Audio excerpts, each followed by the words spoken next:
Bienvenidos al programa de La Guardilla, hoy aquí desde el Centro Recreativo Sejedano, aquí, bueno, ya en la segunda vez que grabamos desde aquí. Agradecerle a la directiva, Mari Carmen Gallardo, que es la que nos permite también en este lugar, que ahora mismo pues no suele tener eventos por la normativa hasta la fecha.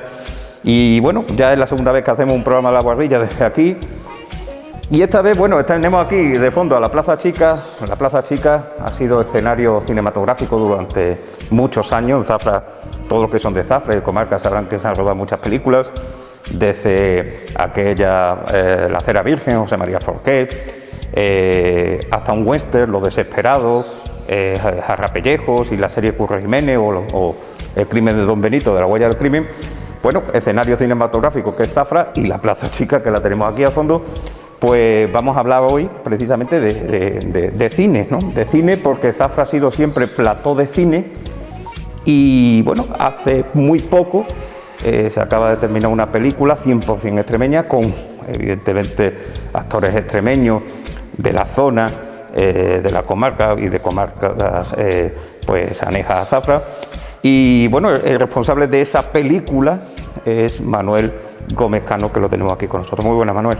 Hola, José María, buenas tardes. Bueno, Manuel Gómez Cano ya es muy conocido, sobre todo, ahora hablaremos de ello, sobre todo por ser creador del Foro Audiovisual de Extremadura y por tener un bagaje en el mundo audiovisual desde hace mucho tiempo, con producciones, bueno, como El Mantel de Coria, series de ficción como La Barbería de Juan, o incluso La Historia de Extremadura en varias temporadas, ¿no? Bueno, antes de nada, Manuel, antes de empezar a hablar de la película, un poco de dónde te viene la historia, el origen de dedicarte al medio audiovisual. Bueno, pues mis orígenes son prácticamente desde que era un adolescente, porque yo siempre me gustó la fotografía, la imagen. Yo soy de Almendralejo y en los años aquellos, años 80, principios de los 90, yo tenía muy buena relación sigo teniéndola con Pepe Elías, con Pepe Antolín, que son fotógrafos de Almendralejo, pues, pertenecientes al grupo DEMA, de Defensa del Medio Ambiente de Almendralejo, y se impartían cursos y talleres de audiovisuales, de fotografía en la entonces Universidad Popular, que era también una herramienta nueva que surgía en los pueblos de Extremadura. Y ahí tendría yo, que sé, pues 14 o 15 años, ¿no? Y ya revelábamos en blanco y negro, teníamos laboratorio en la Universidad Popular. Y de ahí pues fue prácticamente lanzarme, cuando ya fui mayor de edad, al nivel profesional, pues casi inmediatamente, ¿no? A trabajar para televisiones, como fotógrafo, como corresponsal de televisión, de informativos, y no he parado. Hasta hoy, que tengo 48 años, pues han pasado casi 30 ya desde entonces y no he parado nunca de trabajar, y siempre vinculado al sector audiovisual. ¿La primera producción que hiciste ya de una manera profesional? Uy, eso me lo tendrías que haber preguntado antes para haberlo pensado.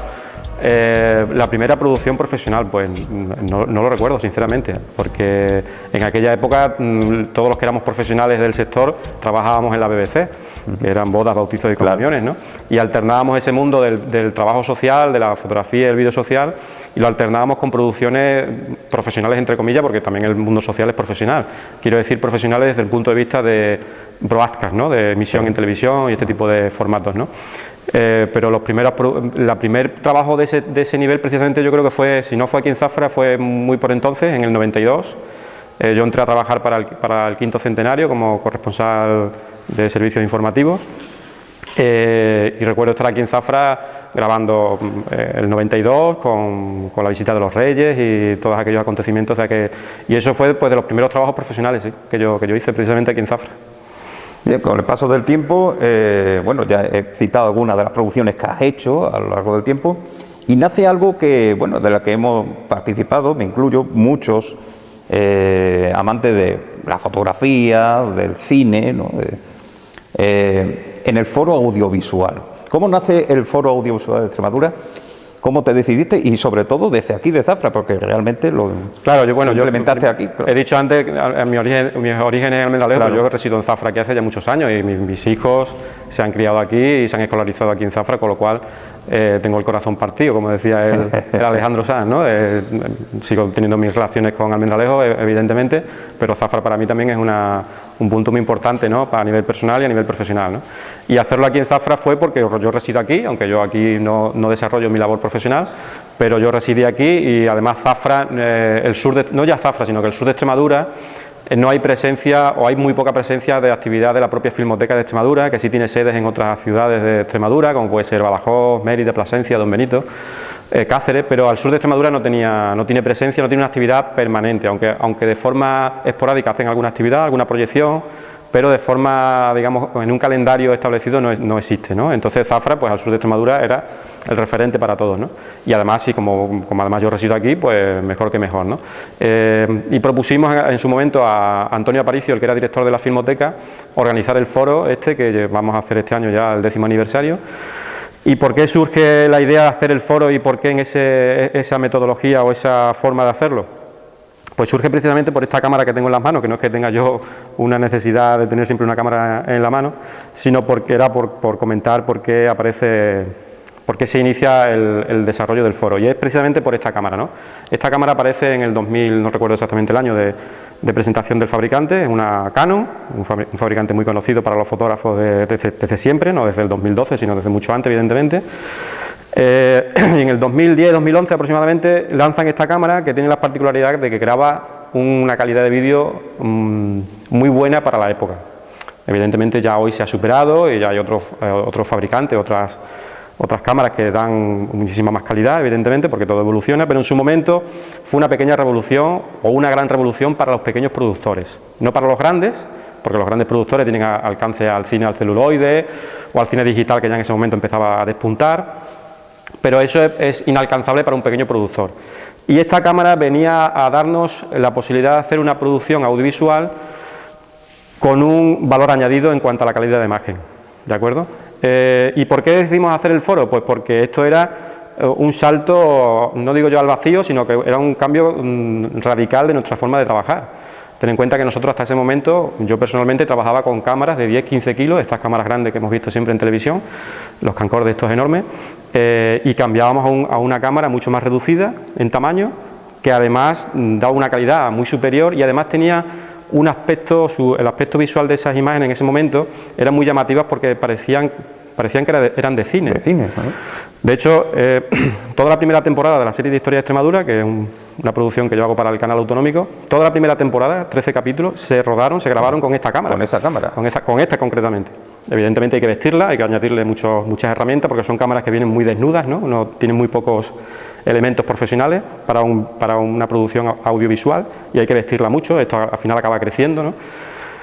Pero yo recuerdo cuando se emitió la serie que algunos nos preguntaban, oye, ¿habéis rodado la serie con una cámara de cine? O porque, bueno, sabes que hacemos recreación de época en la serie, y esas recreaciones de época tenían ese sabor a cine, ¿no? Y era gracias al sensor y a las ópticas de fotografía que trabajan este tipo de cámara, ¿no? Primero fue Canon, luego se sumaron otros fabricantes como Nikon, luego ya Sony posteriormente, y ese fue el origen del foro, que al final me voy divagando en otros temas, y era porque, como decía antes, era cambiar la forma de trabajar.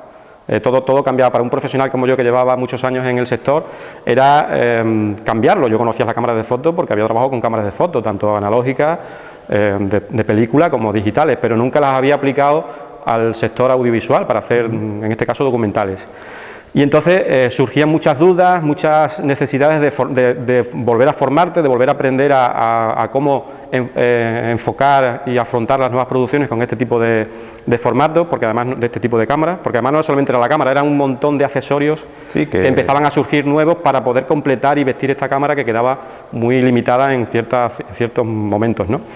Y entonces la manera de hacerlo era crear un punto de formación al que le llamamos foro, porque además lo de foro es porque era un sitio donde encontrarnos, profesionales del sector audiovisual extremeño, y entre todos aprender a sacarle el máximo partido a este tipo de cámaras, ¿no? Y ahí nos encontramos, la primera edición fue solamente para profesionales, y ahí nos encontramos pues tanto profesionales del audiovisual, del cine, de la televisión, y fotógrafos profesionales que también veían en esta cámara la posibilidad de hacer otro tipo de de productos en sus servicios, ¿no? Y bueno, y esos fueron los primeros pasos del foro. Por ahí han pasado guionistas, han pasado directores de fotografía, han pasado todo tipo de todas esas facetas que complementan el mundo del cine y la fotografía, ¿no? Claro, porque el foro al final, tiempo, ¿no? Efectivamente, el foro al final son muchos años. Ten en cuenta que hemos impartido o se han organizado desde el foro más de 60, 70 talleres y clases magistrales en estos años, y evidentemente había que evolucionar. Al final todo tiene que ir creciendo y tienes que ir, si al principio los primeros años eran puramente técnicos, desde el punto de vista técnico, poco a poco fuimos incorporando otras labores profesionales de la familia del audiovisual, como puede ser, como tú decías, guionistas, directores de arte, directores de cine, actores, la interpretación ante la cámara. O sea, ibas creciendo al tiempo que iban pasando los años con el foro, pues ibas creciendo en demanda y en necesidad de dar otras prestaciones que fueran arropando el origen del foro, ¿no? También es cierto que estas cámaras en pocos años fueron superadas por otros fabricantes, y hoy en día yo, por ejemplo, esta cámara la guardo con mucho cariño, pero no la uso. Hay otros equipos que son mejores, ¿no? Entonces, claro, ya insistir en este tipo de cosas era un poco absurdo, ¿no? Ya iba quedando atrás, iba quedando superado por nuevas tecnologías. Y en ese afán pues fue también ampliándose el propio foro, ¿no? El hecho de que surgieran los drones, por ejemplo, pues hemos dado mucha formación en torno a los drones y ese tipo de tecnología, y poco a poco se fueron incorporando nuevas disciplinas, ¿no? Las últimas ya fueron las dedicadas a los actores. Aquí en Zafra es sorprendente, ¿no? La cantidad de actores amateur que hay y la afición que hay al teatro, ¿no? A mí me llama mucho la atención, es increíble la cantidad de gente que hay, y empezamos a ver que había una posibilidad o una necesidad de que esos actores, ese mundo amateur que hay en Zafra y comarca, pues se fuera también incorporando a la formación audiovisual, ¿no? Claro. Bueno, de ahí nace también parte de este proyecto del que vamos a hablar ahora. Aquí tengo el cartel provisional de la última película que se ha rodado en Zafra. La última película que se rodó fue en el año 2008-2010, fue una coproducción hispano-francesa con Dominique Mayet, un hombre que se hizo muy famoso en Francia por una biografía de Philippe Noiret, y bueno, se llamaba La memoria de la carne, o Flesh Memory, así fue el título. No se ha distribuido en España, pero sí en Francia, y también colaboraron muchos actores de aquí, de la zona, ¿no? Y después de 2008, pues llega hace unos años, porque esto ha tardado en cumplimentarse la película, ahora hablará de ello, ha llegado esta película, se titula La guerra de los malditos, una historia de maquis. ¿Cómo nace el proyecto? Para que todos los telespectadores conozcan cómo se gesta una película 100% extremeña. Bueno, yo en primer lugar, yo te agradezco, José María, que compares nuestra producción con una película que se hizo en el 2008, que es profesional, que es una producción con un presupuesto, con un equipo profesional y con un planteamiento profesional desde principio a fin. Dicho esto, quiero decir con esto que nosotros no afrontamos esta producción, esta película, como una producción profesional, con unas ambiciones y unos objetivos comerciales, y de estar en festivales y de estar en salas de cine, porque no ese es el origen de la película. Insisto en que te agradezco que hagas esa comparación, porque evidentemente... Bueno, sobre todo para ubicar en la... Sí, no, y además que el resultado ha sido en las películas. El resultado está sorprendiendo a todo aquel que lo está viendo, ¿no? Dicho esto, pues efectivamente surge al calor del foro, porque en esos años, que hace 4 o 5 años, cuando empezamos con los primeros talleres de dirección de actores, el actor ante la cámara, el actor de doblaje, se fueron impartiendo cursos sucesivamente, con una asistencia de participantes increíble. Había talleres que había que parar la inscripción, no cabíamos todos, ¿no? A la hora de que los profesionales que venían a impartir los talleres pudieran de alguna manera trabajar con todo el mundo.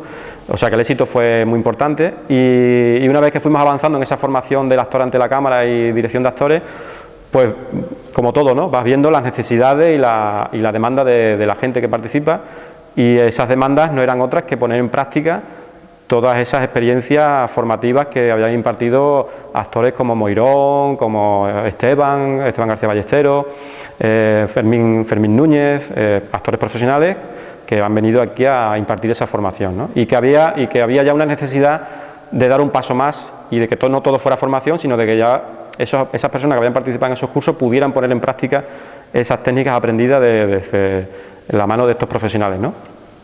Y entonces, bueno, pues nos ponemos manos a la obra. Recordarás que nos reunimos varias personas, entre ellas tú estabas en esas primeras reuniones, donde empezamos a plantear la posibilidad de hacer un cortometraje. Y bueno, ¿y por qué un cortometraje sobre los maquis y sobre la guerra de los malditos, no?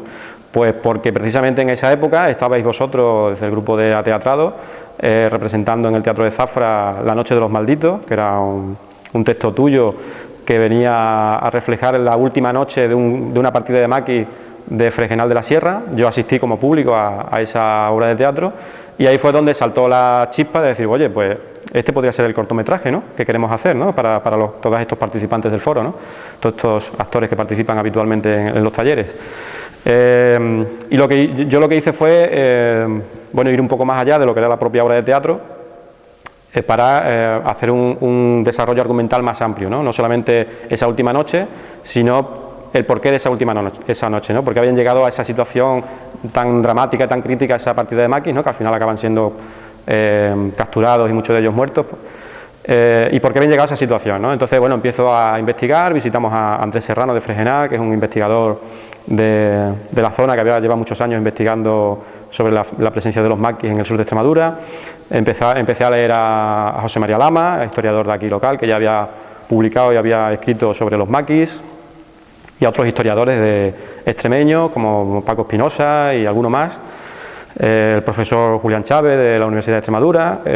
Fui leyendo un poco lo que ellos habían estado investigando y documentando, y de esas investigaciones y de esa información yo fui escribiendo un guión literario de ficción, inspirado en esos acontecimientos. No quiero decir, no fiel a todo lo que ocurrió, en el sentido de que no puedes construir una película siendo estrictamente fiel a lo que ocurre, porque entonces te sale un documental, no te sale una película. Entonces me tomé ciertas licencias y al final escribí ese guión para presentárselo a los actores como actividad. ¿Qué pasó? Que al final se presentó tanta gente y se interesó tanta gente por participar en la película que el cortometraje se quedaba corto, porque no podíamos dar cabida a tanta gente como quería participar, ¿no? Al final convertí ese guión, como había tanta documentación, hay tantas historias, se han quedado muchas cosas fuera del guión, sucesos que ocurrieron aquí en Extremadura muy interesantes, muy dramáticos, que se han quedado fuera. Quiero decir con esto que el guión daba para una película o para una serie, para lo que quieras escribir, porque es extensísimo, ¿no? Y bueno, amplié ese guión, lo alargué a un largometraje, y ese largometraje se ha ido rodando en tiempo libre, en fines de semana, tiempo que la gente podía... Sí, porque hay que decir, repetimos, que los actores amateurs, que es una obra amateur, ¿no? Es decir, Claro, por eso puntualizaba yo antes la comparación que hacías con una película profesional, para que la gente tampoco piense que hemos tenido un presupuesto y un calendario de rodaje como hace una producción profesional, sino que hemos ido afrontando la situación pues como poco a poco se ha ido pudiendo. Esto se ha prolongado durante casi 3 años, porque, en fin, hemos ido haciéndolo como se ha ido poquito a poco. Encima nos metemos, no tenemos la suficiente atrevimiento de hacer una película, que además la hacemos de época, con lo cual todavía empeora la situación, porque ya tienes que buscar localizaciones de época, vestuario de época, atrezo, y todo eso ha sido posible gracias a la colaboración desinteresada de todo el mundo que ha participado, buscando atrezo, buscando localizaciones, ropa, etcétera, etcétera, ¿no? Y gracias a ese trabajo en comunidad de todos los que hemos estado en el proyecto, pues ha salido adelante esta película. Una película muy coral, porque realmente participa mucha gente. ¿Cómo para ti, como profesional, ha sido dirigir a este grupo de amateurs? Y, hombre, ya aunque hubo un contacto en las recreaciones de historia, en la historia de Extremadura, ya había un contacto con ellos, hombre, ya la mayoría, entre todos había una relación ya muy amistosa. Pero ¿cómo ha sido ese paso de una recreación, de la recreación, obviamente, que hace en Historia de Extremadura, allá el lenguaje cinematográfico, ¿no? ¿Qué es lo que más te ha costado adaptar a...? Claro, ese era el paso más importante, ¿no? Porque, como bien dices, en la serie de historia nosotros lo que hacemos es recreación y apenas hay interpretación con textos. Todo lo que se hace son recreaciones de figuración, donde el actor tiene que interpretar, pero no tiene que desarrollar un texto ni dialogar con otro actor, ¿no? Con otro personaje. Y ahí estaba la dificultad, ¿no? De dar ese salto en la interpretación de los actores. de que el actor fuera capaz de evolucionar hacia la interpretación de cine, porque además puede parecer una ventaja, pero también puede ser un inconveniente. El hecho de que todo el mundo viniera del teatro, a veces el actor de teatro cuando salta al cine se nota que viene del teatro, porque el teatro, no porque sea bueno o malo el actor, sino porque el teatro tiene otro lenguaje, hay que hablar a un público que está aquí, que está a 20 metros, claro. Tiene otro tipo de declamar y otra forma de actuar, aunque el teatro también tiene sus marcas y tiene sus movimientos, dentro de nadie camina por el escenario sin criterio, hay unas marcas y hay una forma, pero todo eso en cine se multiplica y hay que ser mucho más, ¿cómo decirlo?, atar corto, ¿no?, en todas las interpretaciones, porque si no va a parecer que estás grabando teatro, ¿no? Y eso fue una de las cosas más importantes, que el actor, ensayamos mucho, tuvimos muchas reuniones previas, ensayando con todos los actores, buscando el perfil de cada uno de ellos, qué perfil se le ajustaba mejor a un personaje, incluso creando personajes para algunos actores, porque había actores que tenían un perfil tan marcado en su aspecto físico, que se crearon personajes para él, exclusivamente, ¿no? Y esa fue el primer punto de encuentro entre, digamos, la parte técnica y la parte artística de los actores, ¿no? El que esa transición entre el teatro amateur hacia el cine amateur fuera, bueno, que el espectador no la notara, ¿no?, que fuera algo agradable, ¿no? Agradable, no creíble. ¿Cómo ha sido tu experiencia a trabajar de esa manera, con actores amateurs? Bueno, pues a ver, que yo tampoco soy un cineasta como cineasta eres tu ópera prima. Como cineasta de largometraje sí, porque cortometraje ya habíamos hecho algunos y bueno, como decías antes, se hizo una serie para televisión, pero como cineasta de un largometraje es la primera vez que yo afronto una producción así, con lo cual para mí también era algo completamente... una aventura también. Una aventura, claro, y además en un proyecto que no sabía si vamos a conseguir terminarlo, o sea, se inicia el proyecto como una actividad formativa que tiene un objetivo, tiene un horizonte, pero que no sabemos si llegaríamos a él, porque claro, esto se hacía, como digo, a ratos libres, ¿no? La experiencia para mí, la experiencia para mí muy enriquecedora. Yo he aprendido muchísimo, yo he escrito es como el que va al gimnasio, ¿no? Tú te entrenas y luego al final compites, ¿no? Pues para mí ha sido como un entrenamiento, como un porque además tú has escrito el guión, no solamente la dirección, la producción, sino también eres guionista de la... Sí, claro, sí, lo comentaba antes, yo escribí el guión, claro. Desarrollamos un guión literario y posteriormente el guión técnico. Y eso también es un entrenamiento también. Claro, eso es como lo que decía, el ejemplo que ponía, es como ir al gimnasio, ¿no?, para luego competir, ¿no? Claro. ¿Qué pasa? Que al final hemos ido al gimnasio y hemos sacado una competición adelante, ¿no? Para mí ha sido una experiencia muy enriquecedora, ¿no? Yo he aprendido muchísimo, he puesto al día mis conocimientos, los he ampliado, he aprendido mucho de los actores, de la necesidad de que los diálogos sean creíbles, ¿no?, porque a veces escribes sobre el papel, como suele decirse, el papel lo aguanta todo, pero luego eso hay que llevarlo a una interpretación de un actor, y eso también pues te enseña, ¿no?, a escribir de otra manera pensando en el actor, ¿no? Claro. Cosa que yo hacía tiempo que no desarrollaba, porque como insisto, yo estoy muy volcado con la serie de historia de Canal Extremadura, y ahí las interpretaciones de los actores no llevan diálogos, o llevan muy pocos diálogos, ¿no? Alguna ocasión que hemos recreado algún personaje histórico, como puede ser Meléndez Valdés o Espronceda, pues sí, hay algún actor declamando una poesía de ese poeta o alguna interpretación muy concreta, ¿no? Pero desarrollar así un producto tan importante no lo había hecho nunca, ¿no? Porque la serie esta que comentabas, el guionista no era yo era el creador de la serie, pero no, había otro guionista que era Florian Recio, que conocemos por las obras de teatro en el Festival de Mérida, y sí es cierto que había escrito los guiones de algunos cortometrajes, el del Estudiante, que tuvo buen recorrido, también hace ya, pero es el Estudiante del 2008, o sea, imagínate, que es que son muchos años, ¿no?, sin una continuidad en el cine, Estudiante, ¿no? de Salamanca. Claro, era Estudiante de Salamanca, el corto se titulaba El Estudiante. Quiero decir que sí, que yo llevo toda mi vida en televisión y haciendo audiovisuales, pero lo de la ficción es algo que he ido haciendo de forma esporádica, de tarde en tarde, ¿no? Entonces esta película pues me ha ayudado a ponerme al día, a aprender a trabajar con los actores, a saber qué puedo pedirle a un actor y qué no puedo pedirle, o cómo pedírselo, ¿no? O aprender, incluso te das cuenta que a lo mejor no era el actor apropiado para ese personaje o viceversa, ¿no?, que ese casting no se hizo correctamente, ese actor hubiera estado mejor con otro personaje. Todo eso pues te sirve para aprender y desarrollarte profesionalmente. Bueno, ahora es una película, ha quedado una película de 75 minutos Ha habido 2 preestrenos debido a las medidas que tenemos que mantener, ¿no?, de aforos y de distancia social y todo esto, como lo estamos llevando aquí a cabo en este programa. Pues no ha podido ser, que esté a la vista de todo el público en general. Ha habido 2 preestrenos. ¿Cuál es el objetivo que va a tener esta película a partir de ahora? ¿Cuál es el objetivo que te has marcado con esta película? Y mucha gente se pregunta, o se preguntará, cuándo puede verla y dónde puede verla.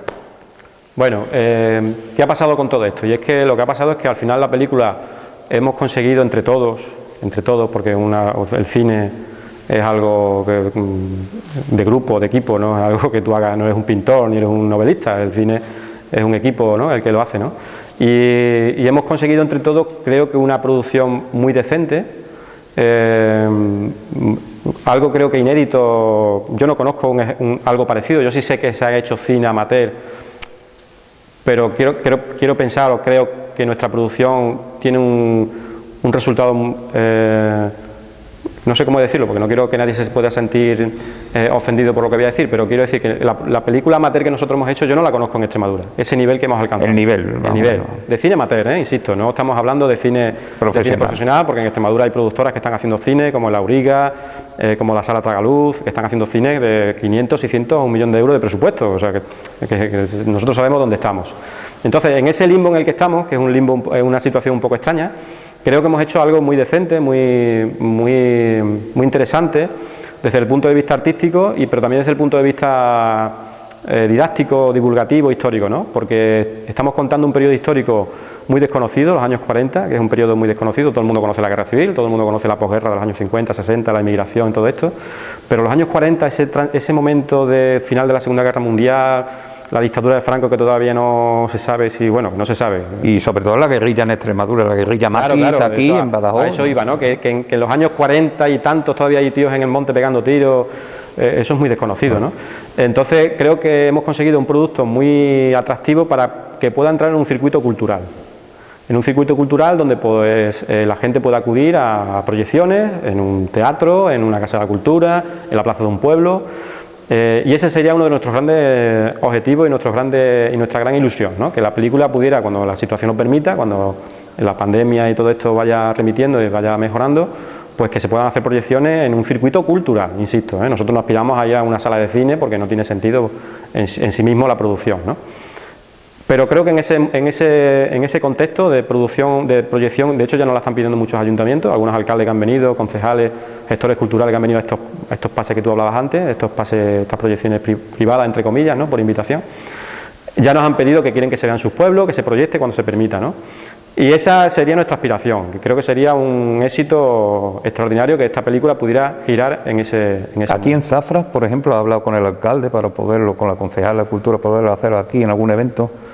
Bueno, yo creo que sí, que llegará el momento en que aquí en Zafra se podrá hacer. El problema es que la situación es que es la que es, y la situación es que no sabemos qué va a pasar dentro de 2 meses, si vamos a estar mejor, si vamos a estar igual.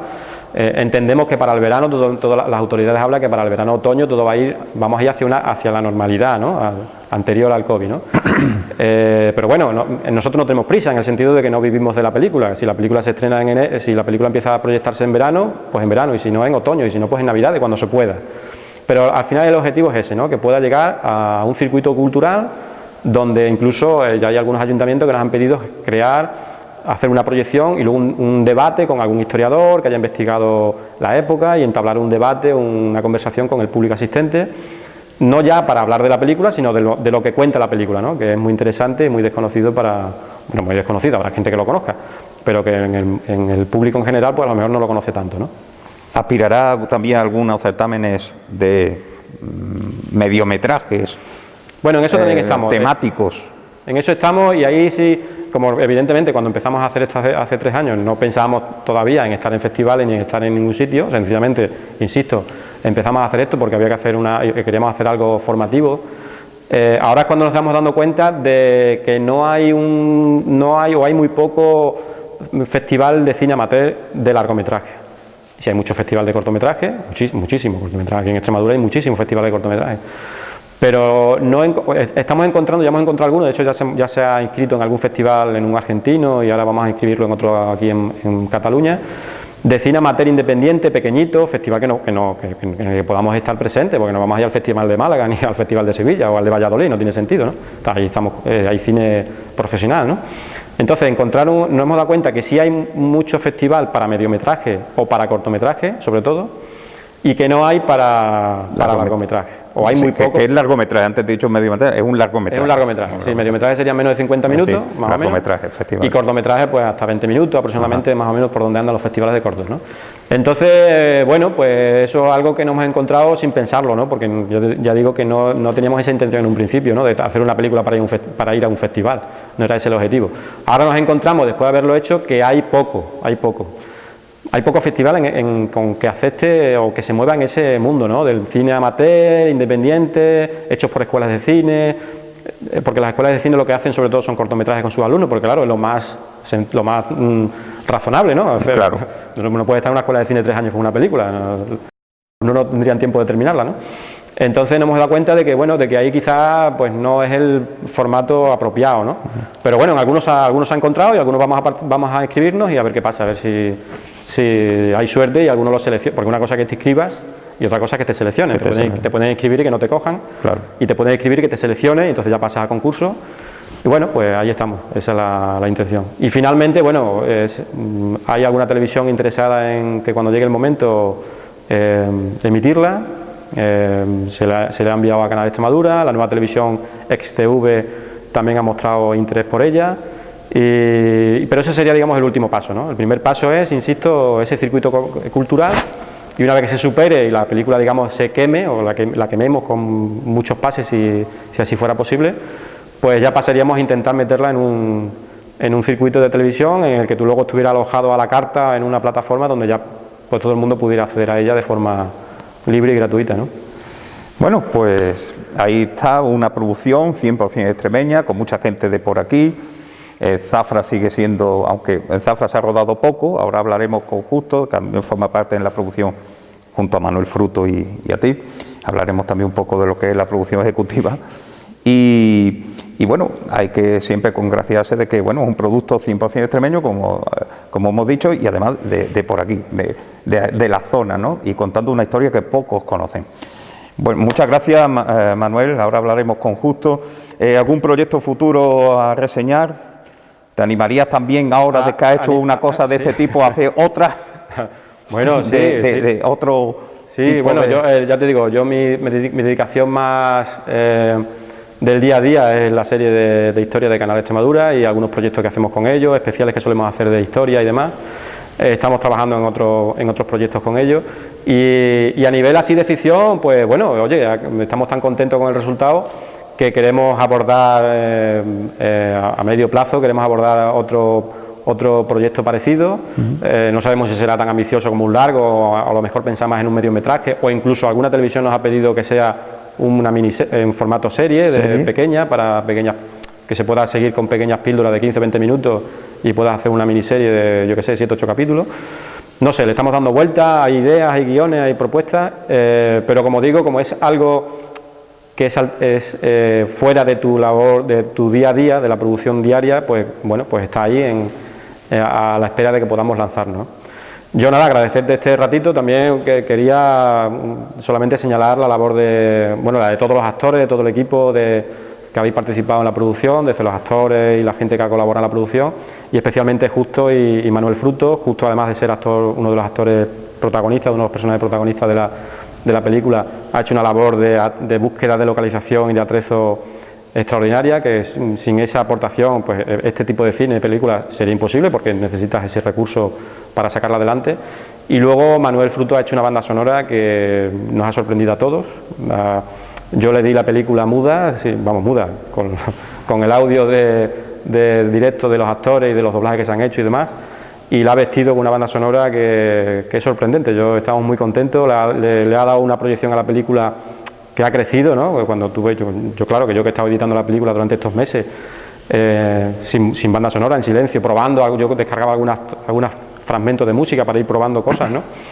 Y cuando yo se la di a Fruto para que la vistiera, cuando me fue devolviendo pruebas, la verdad que me sorprendió mucho y el resultado ha sido muy... De hecho, la gente que lo ve, todo el mundo te dice, ¿no?, que qué bonita la banda sonora, la fotografía, los actores, la interpretación, no sé qué, pero ha sido muy importante su labor porque ha vestido la película con mucha dignidad. Totalmente. Pues muchas gracias y nada, que tenga éxito la película y bueno, todos los proyectos que han de venir. Muchas gracias, Manuel. Gracias a vosotros.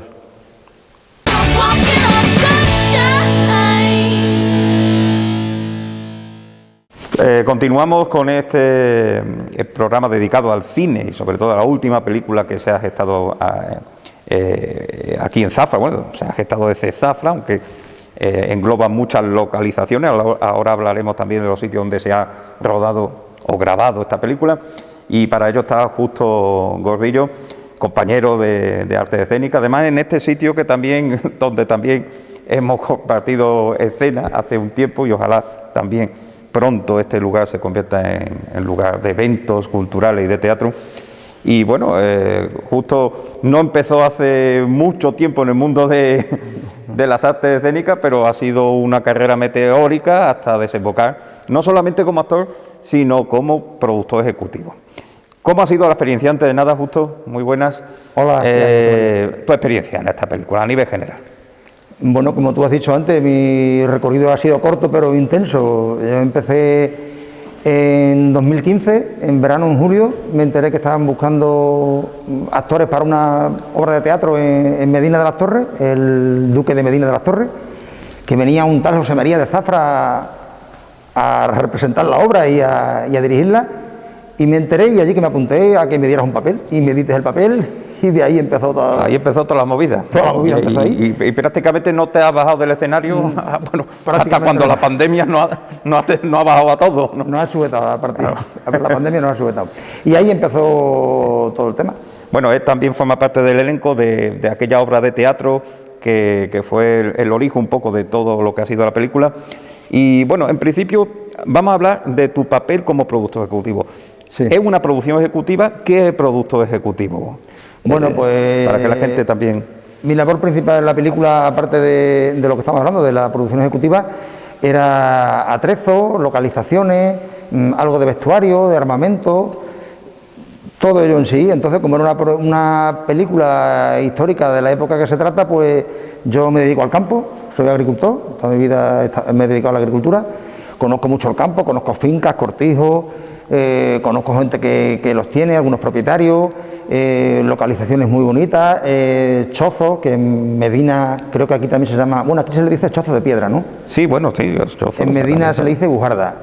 Y también hay muchas, pero en Valencia del Ventoso las tienen incluso censadas. Y me puse en contacto con Juan Carlos Díaz, un amigo de allí que trabaja en Medina, y nos llevó a varias hasta que conseguimos también localizar una muy bonita y allí tenemos unas secuencias muy buenas en la bujarda esa. Luego, aparte de las bujardas, pues cortijos que están, digamos, de la época, donde instalamos el prostíbulo de la película, cortijos que están un poco más abandonados, donde hemos tenido unas secuencias de tiroteo y tal. Luego otros de la película también se han encargado como por ejemplo el cortijo de la Campana de Burguillo, que está precioso, también una localización preciosa para las cosas que hemos hecho allí. La casa de nuestra compañera, una casa de nuestra compañera Marilí, que como tú sabes tiene casa para hacer películas y para hacer cortometrajes, sí, y para hacer todo lo que se tercie. También destacar el vestuario de Marilí, que ha sido muy importante para el tema sobre todo del vestuario femenino, ha sido muy importante. Y bueno, luego después también hablando de atrezo, pues yo soy, digamos, entre comillas, un pequeño coleccionista de cosas antiguas. Tengo un pequeño museo etnográfico donde conservo desde utensilios de labranza, utensilios de cocina, de casa, de labores artesanales, de todo, que nos han servido mucho para... Concretamente me acordé, digo, voy a llevarme algo por enseñar. Ha traído una cosa de atrezo, ¿no? Curiosamente yo dejé de fumar hace 16 años. En esa película se fuma, hay varios que fumamos, pero yo hace 16 años que lo dejé.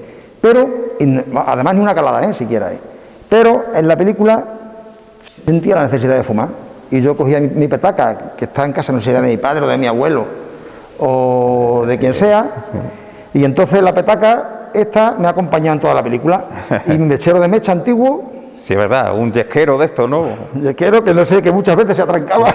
Y no sé si era. Mira, hemos tenido suerte. Bueno, No eso puedo soplar, pero hemos tenido suerte. Y uno de los artilugios, de los obsequios y de los. Sí, que cosas curiosas que hemos tenido se han utilizado para la película. Hablaba desde esto a una nafe para en la candela calentar el café, yo qué sé, cantidad de cosas que tengo de Manuel Gómez Cano ha comentado la dificultad de hacer una recreación, vamos a decir, de época y que sea lo más fiel a esa posguerra, a ese año 47. Ahora un poco daremos una pincelada de lo que es la película. Sí. ¿Qué es lo más difícil? Porque, bueno, las localizaciones, ¿por dónde se ha rodado? ¿En qué lugares se ha rodado? ¿En qué pueblos? Porque habrá mucha gente que no estáis viendo. Las localizaciones se han grabado, estamos en Zafra, y en Zafra hemos grabado precisamente, en casa de Marilí, hemos grabado también en un campo del director, también, unas secuencias muy bonitas, muy buenas, pero luego mayoritariamente en Medina de las Torres, en mi pueblo, hemos grabado, por lo que decía antes, el conocimiento de los lugares y los sitios y dedicarme al campo, pues ahí hemos grabado. Tenía más ubicados los sitios. En más sitios, en Medina de las Torres. También hemos grabado en Valencia del Ventoso, en Valle de Matamoros, en Burguillos del Cerro. No sé si se me quedará algún sitio más por ahí, pero. Bueno, quiero decir que van a haber paisajes en la película que recorren mucho la geografía de aquí, de esta parte del sur, ¿no? Claro, aparte de cortijo y aparte de casa o la Plaza Chica, por ejemplo, también hay pasajes de naturaleza. De esa, monte. Claro, de esa, monte, hay secuencias muy bonitas y muy buenas porque están en plena naturaleza. ¿Qué es lo más difícil ha sido de encontrar? Quiero decir, tú que te has dedicado a eso, ¿qué es lo más difícil? Porque claro, hay gente vestido hay armas simuladas, hay trajes de guardias civiles. Esto supongo que es difícil encontrarlo, ¿no? ¿Cómo ha sido ese periplo? Te iba a comentar un poco eso. Por ejemplo, el tema de trajes de la Guardia Civil. Aparte del museo de Torremejía, un museo de la Guardia Civil que hay allí, que no recuerdo el nombre del dueño ahora mismo, hemos tenido que buscar trajes, pues, por ejemplo, una amiga mía de Medina de las Torres, que su padre y sus hermanos eran guardias civiles, nos ha cedido los trajes, hemos tenido que buscar modistas para que nos lo acondicionen los cuellos y tal, para que fueran de la época. Luego nuestro compañero Félix Rincón también había comprado trajes y los adaptó también, que también nos han servido. Y bueno, incluso de Vicky, también nuestra compañera Vicky, también tenía, por lo visto de su padre, que fue la Guardia Civil, también nos ha servido el atrezo. Y bueno, hemos tenido que buscarnos la vida para los trajes de Guardia Civil, porque la otra ropa, digamos que muchos teníamos ya también parte de la ropa, ¿no? Muchos actores han ido buscando bien de sus padres, de sus abuelos y tenían. Aparte de eso también tenemos que agradecer la ayuda que en Zafra Solidaria, en el mercadillo Zafra Solidaria, que nos dieron libertad para poder coger y comprar lo que quisiéramos, también nos sirvió de bastante. Vuelvo a repetir, el vestuario de Marilí, también, para el tema de femenino. Y bueno, ha sido un poco vueltas y vueltas, pensar aquí, allí, quién tiene esto, quién tiene lo otro. Bueno, es magia, ¿no? Porque siempre se dice de conseguir todo esto con un presupuesto cero es cero, un presupuesto cero, hacer una película, que es magia, magia cinematográfica, ¿no? Te digo con las armas lo mismo, las armas, desde escopetas de caza antiguas que yo tengo, a escopetas, nuestro amigo y compañero Félix Rincón, que es un apasionado de las armas, tiene varias réplicas de fusiles de asaltos de la época, de pistolas, etcétera, y entonces entre los suyos, un Mauser que también tenía él, otro que nos han cedido de Medina, puñales, faca que se decía antiguamente, faca... reproducciones, vamos a decir. Pues todo eso se ha conseguido entre unos y otros, y lo que yo he aportado y he buscado, he intentado localizar por todos los medios, y al final pues hemos conseguido, yo creo que el material suficiente para poder hacer una película con las características que tenemos muchas ganas que la gente la vea. Y bueno, contar un poco en la historia, ya se ha avanzado, la historia de Maquis, un grupo de guerrilleros que operan en la provincia de Badajoz. Hay muchos, incluso testigos, cuando hicimos la obra de teatro, incluso había testigos vivos de las andanzas de esta partida de Cojo de la Porrada, en la que está inspirada la película. No es una ficción, no es un drama histórico, no es un documental, es una ficción inspirada en una partida de maquis que operaron y que, bueno, se refugiaron en un prostíbulo de Fregenal de la Sierra y bueno, fueron asediados, ¿no? A partir de ahí pues se crea esa película, y en esa partida de maquis tú haces un papel de los cabecillas de esa partida, ¿no? ¿Cuál es tu papel en la película? Pues, bueno, mi papel, soy hermano del Cojo de la Porrada, de Bernabé, Caballero Calvo, somos los hermanos Caballero Calvo, yo soy Ramiro, el Serpiente. Y bueno, soy un poco, él tiene un poco la cabeza loca y quiere bajarse a Extremadura porque quiere conseguir el 131 batallón de la agrupación, y me convence, en Córdoba me convence de que me venga con él aquí y con otro compañero que eres tú precisamente, y en el trayecto y en el camino vamos haciendo alguna facatúa que otra, como se suele decir, reclutamos también a algún guerrillero y buscamos enlaces en la zona de Fregenal, que es el que nos facilita el prostíbulo de la Cortá, que es donde se desarrolla mayormente la película, ¿no? Vamos, la película se desarrolla en más sitios, pero digamos el eje central de la película. Manuel comentaba que adaptar del teatro al cine en los actores es un poco complicado. ¿Qué es lo más difícil te ha resultado en esa adaptación? Bueno, pues es difícil porque en el teatro sale, aquí a este escenario, como ya hemos actuado precisamente antes lo has dicho, y te salga mejor, te salga peor, los nervios te comen, etcétera, es otro tipo de adrenalina. En el cine, pues aparte de que hemos tenido un director que GR para que las cosas salieran bien, porque las cosas como son. Sí, hombre, las cosas tienen que salir bien, porque además eso perdura. En una obra de teatro tú puedes tener un día bueno, menos bueno, pero una película lo que haga eso queda para siempre.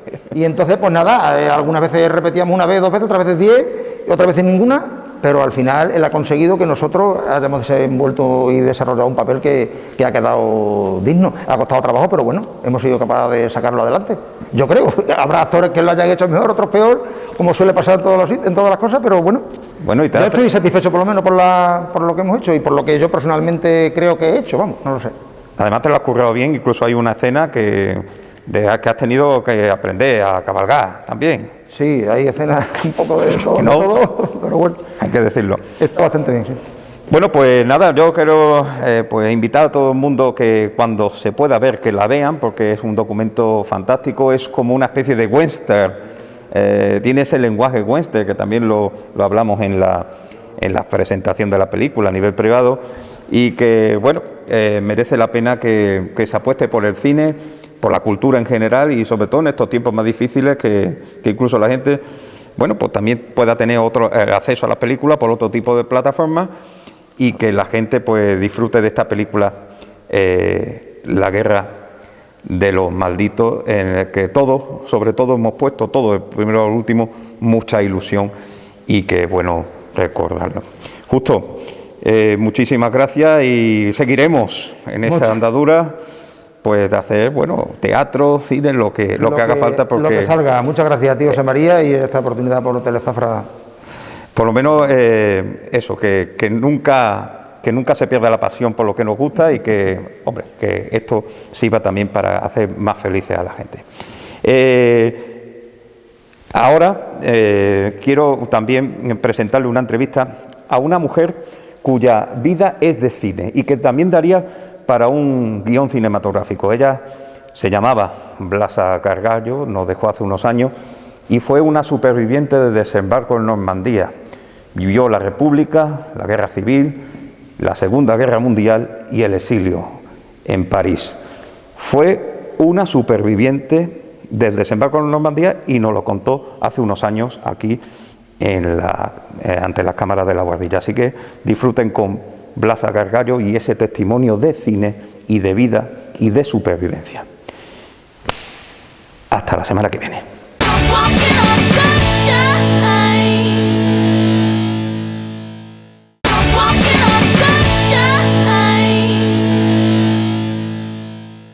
El programa de La Guardilla, en estos más de 100 programas que llevamos, pues siempre se lleva sorpresas, y yo de un tiempo a esta parte pues me he llevado una sorpresa y una gran alegría, pues de conocer una mujer fantástica, aunque ella no es de Zafra, pero está residiendo en Zafra actualmente, una mujer con una historia fascinante, porque de verdad es la historia viva de un periodo, evidentemente, pues bueno, en alguna triste de la historia, ¿verdad? Porque es una mujer que ha vivido desde los tiempos de la República, la Segunda República, la Guerra Civil y la Guerra Mundial, la Segunda Guerra Mundial. Una mujer exiliada en Francia durante mucho tiempo y su nombre es Blasa Gargallo. ¿Cuánto tiempo, Blasa? Muy buena, ¿qué tal está y cuánto tiempo lleva aquí en Zafra? Pues 2 años, 2 años y medio, más o menos. Más o menos. Bueno, la verdad es que en el tiempo fue una mujer que además es sorprendente los capítulos que ha vivido en la vida desde el exilio en Francia, la estancia en un campo de concentración y el propio desembarco de Normandía que ella vivió en primera persona. Vamos a contar la verdad de una historia que no nos ha llegado evidentemente como verdad, sino muy confundida, y sobre todo de episodios que han pasado al cine, incluso como Desembarco en Normandía. Acuérdense del Día más largo, esa película de los años 50, o Salvar al soldado Ryan, ¿no? También hablando de desembarco, que nada fue como la gente nos cuenta. Bueno, ella es de Zaragoza. ¿Cómo recuerda aquella infancia de Zaragoza y esos primeros momentos que vivió, incluso muy pequeñita ya, en los inicios de la República, la Segunda República? En el 31. ¿Cómo lo recuerda? Pues lo recuerdo bueno, porque estábamos en una dictadura y ni fuimos a una república. Muy bonito todo, pero duró muy poco, del 31 al 36. Y no le dio tiempo para... Dio libertades, dio el voto a la mujer, cosa que en el mundo no existía, ni en América, y bastantes libertades. Y esperando, porque yo era una niña, ¿no? Mis padres pues eran de izquierdas, mi padre se puso a trabajar, era herrero, dejó la herrería, dejó las tierras y se puso de presidente de la reforma agraria de todo Aragón. Y por ese motivo, cuando dio el golpe Franco, porque fue así, ¿no? Pues nos tuvimos que salir de mi casa. ¿Cómo fue ese cuando se enteran que bueno, la República acaba, que ahora, bueno, hay un militar que se hace cargo de la situación, que es Franco? ¿Cómo se acoge? Eras muy pequeña entonces, pero ¿cómo acoge la familia? ¿Qué recuerdo tenéis de que ahora, a partir de ese momento, vuestra vida va a cambiar? ¿Y a dónde vais? Pues estuvimos, mis padres y mis hermanos se salieron al bosque, a la sierra de Alcubierre, y nosotros nos escondimos en una casa de un vecino, que era de derechas. En un granero estuvimos allí hasta que vinieron los republicanos y nos liberaron del pueblo, porque estuvimos 3 meses en poder de Franco. A lo de un pueblecito que le dicen Perdiguera. Y el día que atacaron los Franco, digamos, ¿no? Para mí eran los fascistas, ¿no? Y atacaron al pueblo, nos dieron la retirada el 12 de octubre del 36, a las 7 de la mañana, nos dieron la retirada, que nos fuéramos a los pajares a donde metían la paja cuando trillaban, en los pueblos. Y ya no hemos vuelto a casa. ¿Y ya no has vuelto a casa? Y ya estamos... no hemos vuelto a casa. Fíjese de lo que estamos hablando, del 36, y ya no ha vuelto más. Más a mi casa. Y no he vuelto. Y luego nos fuimos, nos fuimos en monte a través. No nos fuimos por carretera. Nos fuimos por la sierra de Alcubierre. Y aterrizamos descalza porque íbamos por las montañas. ¿Cuántos hermanos erais y cuántos ibais? Íbamos mi madre, 3 hermanos pequeños y yo, porque mi padre y mis hermanos no sabíamos a dónde estaban. Yo supimos que mi hermano el pequeño Enrique, que tenía cerca de los 15 años, estaba en el frente de Madrid voluntario. Supimos luego. O sea, ¿no habíais enterado que teníais un familiar peleando? Nada. Y luego en Alcubierre, de Alcubierre nos llevaron a Lérida, y allí supimos que mi padre estaba en Binéfar, que es Binéfar, Tamarinte, de Litera, Alcampel. En esos pueblos hacía falta un herrero, como mi padre era herrero, y hacían las herraduras antiguamente, los clavos, herraban los caballos, y como en el frente necesitaban caballos, porque éramos montañas para llevar el material, para luchar, pues mi padre estaba entre esos pueblos. Y nosotros estábamos en Lérida y en esos pueblos. Pero la familia se dispersó en esos primeros momentos de cada uno estaba por un lado. Los tíos, cada uno fueron por donde pudieron. Huir sin saber a dónde. Mi abuelo lo mismo, y que yo a muchos tíos y tías ya no las he visto. Y llega un momento en que tenéis que marcharos de España. ¿Cuándo es el momento en que os reunís y tenéis que dar el paso decisivo, como tantos españoles, evidentemente, que tiene miles y miles de españoles que se tienen que marchar al exilio? ¿Cómo fue ese momento en que os reunís y tenéis que atravesar la frontera?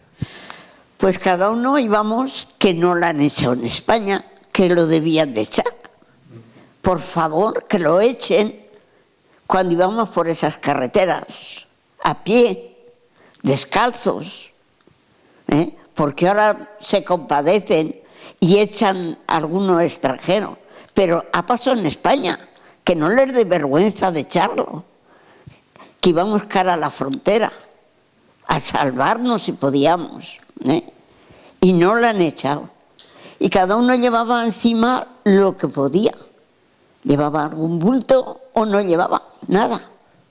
En la frontera, como había un presidente en Francia que no nos quería, pues nos tuvieron ahí en la frontera a miles y miles, niños, mujeres, ancianos, heridos de guerra, que íbamos todos a pie, no íbamos en camiones. Y nos estuvieron allí por lo menos una semana. Estamos hablando de Petén. Petén no, Petén estaba en la zona libre de España. En la libre. Allí estaban pues los americanos, porque entonces no estaban, o sea, que Alemania no le había declarado no la guerra.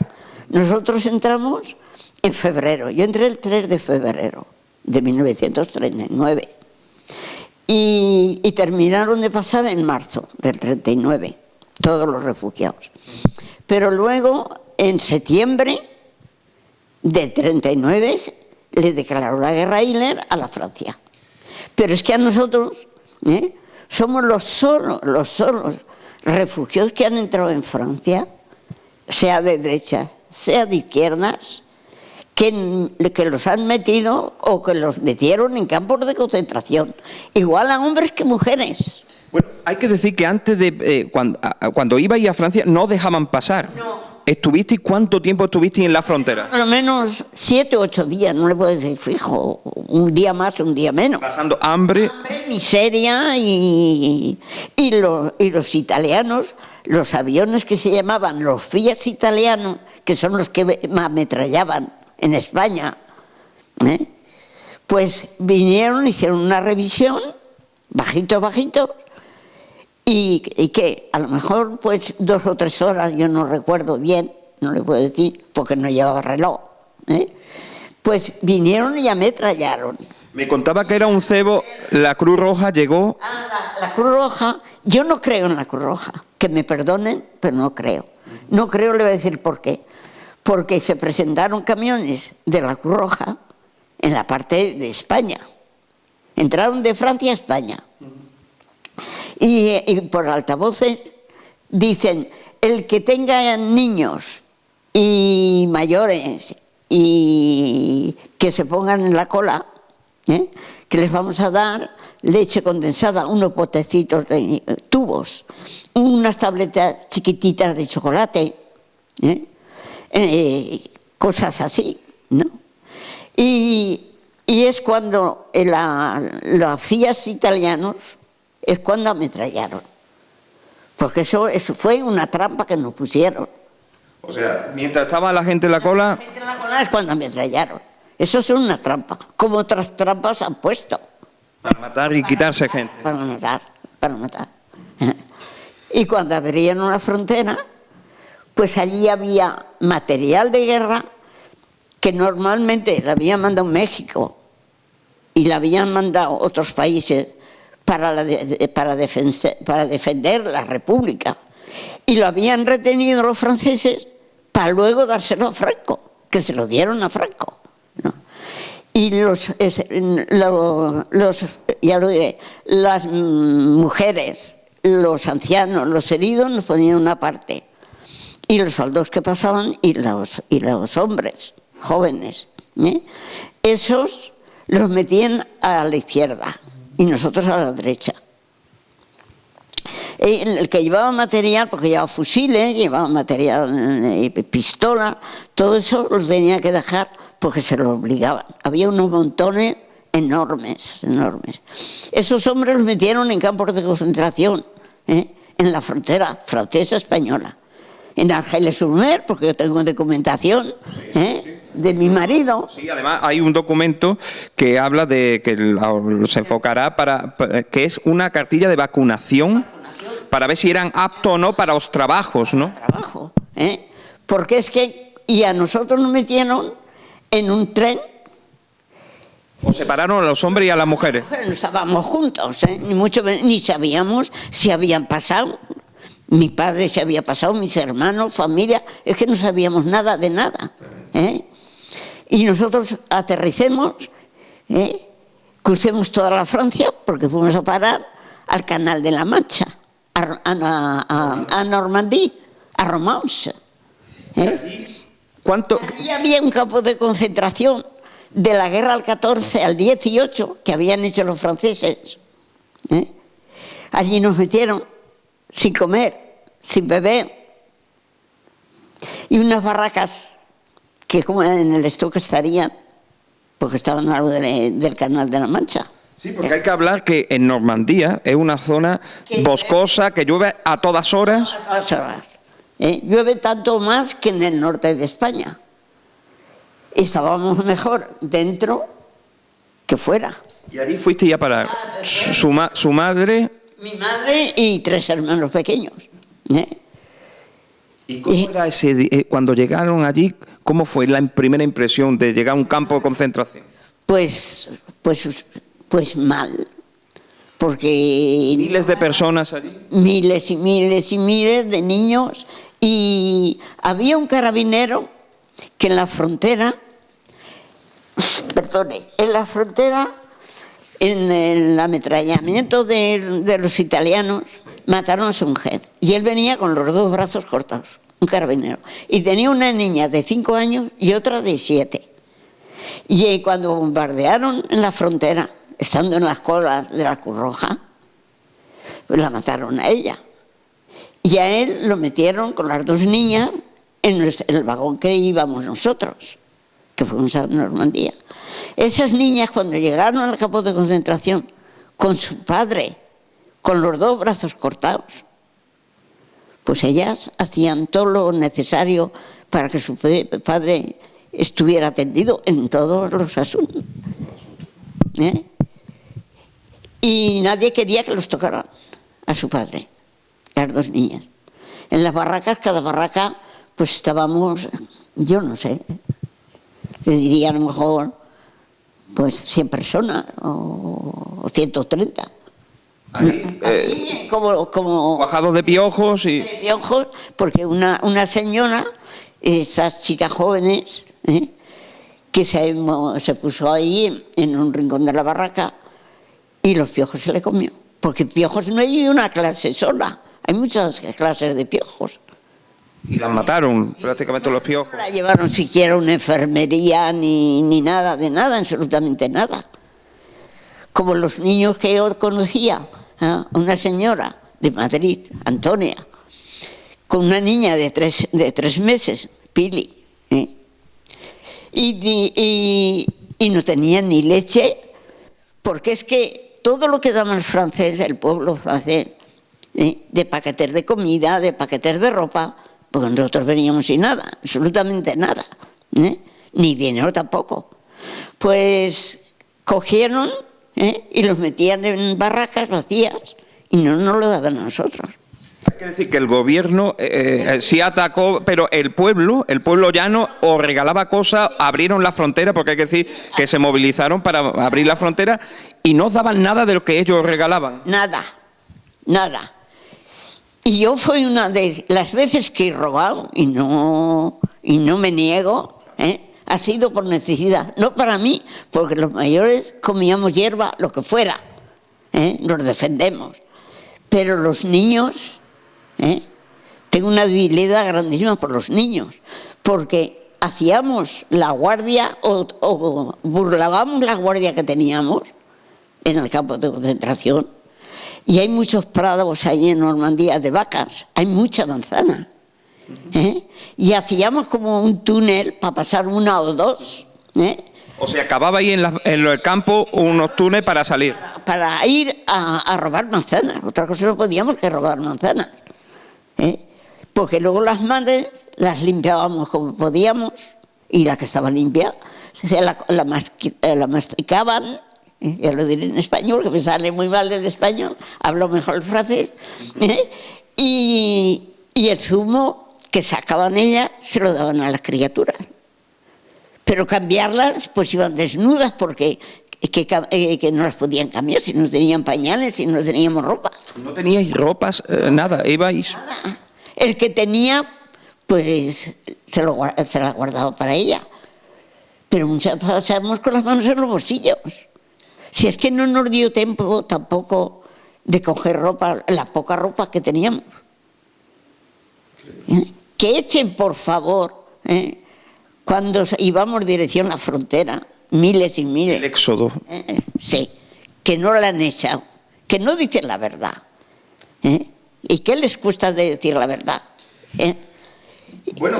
Luego, cuando estalló la guerra francesa, que estábamos en los campos de concentración, sin saber si los padres habían pasado, si no habían pasado, si los habían matado, si vivían, no lo sabíamos. Estábamos incomunicados. Los señores guardias, los gendarmes, que en francés se llama les gendarmes, y de apodo le decimos les flics, de apodo, pues vinieron, claro, le darían algo al jefe del campo y al intérprete, y nos dijeron que nos compraban las joyas, pendientes, anillos, cadenas, la que llevaba algo, que no lo compraba para que tuviéramos dinero para escribir a dónde y cómo. Si no sabíamos nada, ni nos daban facilidad. Eso fue un robo que nos hicieron, ¿no? Yo llevaba un anillito que me habían... no había hecho la comunión, pero me dieron un regalito, ¿no? Unos pendientes que cuando se nacen se pone la madrina, unos pendientes, los vendí, que no me acuerdo cuántos francos, por lo que querían, lo que querían. Y nosotros contentas porque decíamos, ya tenemos pasillos y papel para escribir, pero si no sabíamos ni dónde ni cómo. Y luego, cuando estalló la guerra, cuando le declaró Hitler la guerra, cuando Hitler le declaró la guerra, pues entonces movilizaron a todos los franceses y tuvieron que pedir mano de obra, y como los campos de concentración españoles pues estaban a disposición de ser esclavos, porque nos tuvieron como esclavos, pues venían las patronas y cogían a los hombres primero, y luego, por mediación de seguro de la policía, si les preguntaban, ¿están casados? ¿Tienen mujer? ¿Tienen hijos? pues entonces echaban mano a los campos de concentración de las mujeres y nos reclamaban a trabajar. Bueno, hay que decir, y esto es muy importante, de las cosas que las verdades que no se cuentan, hay que decir que los franceses, siempre se ha hablado, los nazis evidentemente cometieron barbaridades y todavía se está persiguiendo a los nazis, pero los franceses a vosotros trataron como esclavos y fatal, y eso no ha trascendido en la historia. No han dicho nunca que estuvisteis machacados allí. Totalmente. Por los franceses también. Por los franceses. Los sacaban del campo de concentración. Llevábamos, o sea, había un periodista, no uno, había varios, de derecha, que llegaron a decir que nos comíamos a los niños. O sea, trataban como monstruos. Sí, sí, sí. Rol de Paqui, que es un periodista que estaba nombrado, que la han nombrado mucho después de la Guerra Mundial, que cuando terminó la guerra lo mataron, pero se merecía que lo hubieran matado antes. Estaba la prensa francesa, que las tenían en los graneros, que habían hecho, así nos recibían en las casas de campo, o en las minas, en las fábricas, porque como no quedaron ningún francés, sin estar obligados a ir a la guerra, pues claro, estábamos los refugiados, que nos sacaron para explotarnos, porque comer con ellos no comíamos, nos daban de comer lo que ellos les daba la gana. Declarados tampoco, ni paga tampoco. Esclavos. Porque eso se lo puedo decir hoy, y cuando venga el francés, usted hable con los franceses y se lo dirá. Que yo se le he dicho muchas cosas al francés, porque no lo sabía en Francia, ¿no? O sea, se portaron con nosotros, porque ha habido refugiados de derechas, de izquierdas, de centro, de todo en Francia. Y a los únicos que nos han metido y nos metieron en campos de concentración fueron los españoles. ¿Por qué? Porque siempre se habla en los campos de concentración de judíos, de tal, pero a los españoles los machacaron. Y los alemanes también metieron muchos españoles. Se lo llevaban, ¿no? Denunciados por los franceses. O sea, los franceses denunciaban a españoles a los nazis. Sí. Y hay mucho. Tenía ahí un libro, porque a mí ya le he dicho yo que no me gusta tener recuerdos así, y lo rompí. A donde decía la cantidad de españoles que se habían llevado los franceses. Porque está la línea Maginot, que dicen los españoles, la línea Maginot, esa le hicieron, que es un fuerte grande, que eso cuando vaya a Francia lo puede ver. Pues esa le hicieron los españoles. O sea, los sacaban de los campos de concentración. Cuando tuvieron los franceses rumores que iban a declarar la guerra a los alemanes a Francia, hicieron un fuerte, digamos, que le nombraron la línea Maginot. Eso lo sacaban por la mañana a los españoles y les hacían trabajar, y por la noche los volvían al campo de concentración. Si le cuento, no termino en años. Hay que decir, no, la verdad es que sí, porque es que estamos contando. Hay una cosa que el otro día, porque habla con esta señora, yo siempre digo que la guarrilla, lo que estamos emitiendo, pero hay unas conversaciones que evidentemente por motivo de tiempo, resumir una vida, si podemos decir la edad que tiene 91 años y está fantástica, lo podemos decir, pues sería imposible. Pero me dijo algo muy curioso, o sea, si Hitler no hubiera invadido Francia, hubieran acabado asesinados todos ustedes por los franceses, vamos. Por supuesto. Porque necesitaban los franceses mano de obra para las minas y para todo, y por eso os cogían a vosotros. Para todo. Si no, nos morimos en los campos de concentración. Por supuesto. Tuvisteis suerte porque de vez en cuando llegaban los nazis y también se llevaban unos cuantos para matarlos. Los franceses, por otra parte... Si en Francia los franceses tenían 2 campos de concentración, Pithiviers y Drancy. Drancy está al lado de París, a las afueras de París, y Pithiviers está en un distrito que le llaman Loiret, que es el distrito que yo trabajo en el campo. Del 40, que salí del campo de concentración, hasta el 52. Y los guardias, los gendarmes, allí venían a la casa de campo toda la semana a ver cómo nos portábamos, a ver si hacíamos algo malo o sea, que estábamos vigilados. Además de trabajar, estábamos vigilados. Y el carnet que teníamos, que era un récipase así de largo, verde o azul, verde era. Las fotografías no nos las hacían de frente porque creo que es más, que no lo diré en español, se ve la persona, si dudan de la persona, porque yo veo una persona poco más o menos y digo, entre mí digo, para tu padre, a mí no me cuajas. O no sé decirlo en español. Sí, no lo calas bien. No es trigo limpio que decimos los maños. Y los hacían de perfil. Todas las fotografías nos las hacían de perfil. Y no nos dejaban salir de donde estábamos.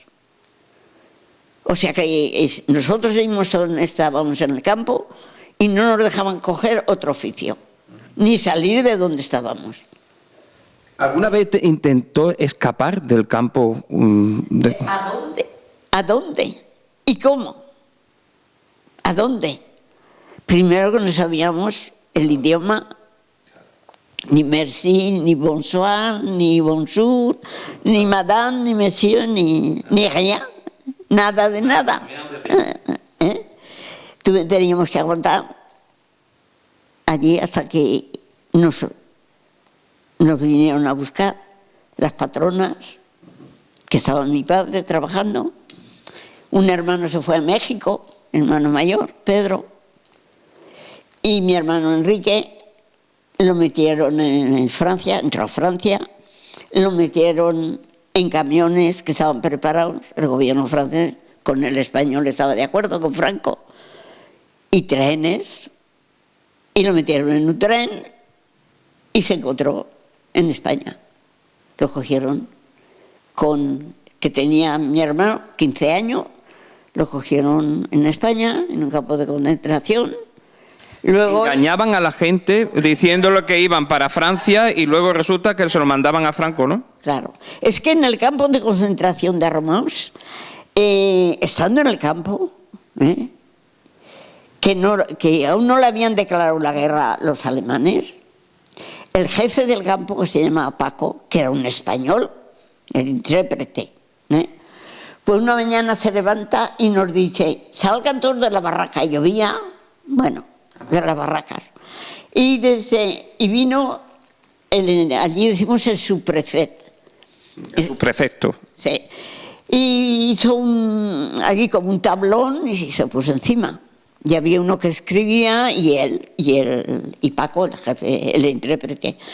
Aquí dice el señor que el que se quiere ir a España, que se ponga a la derecha.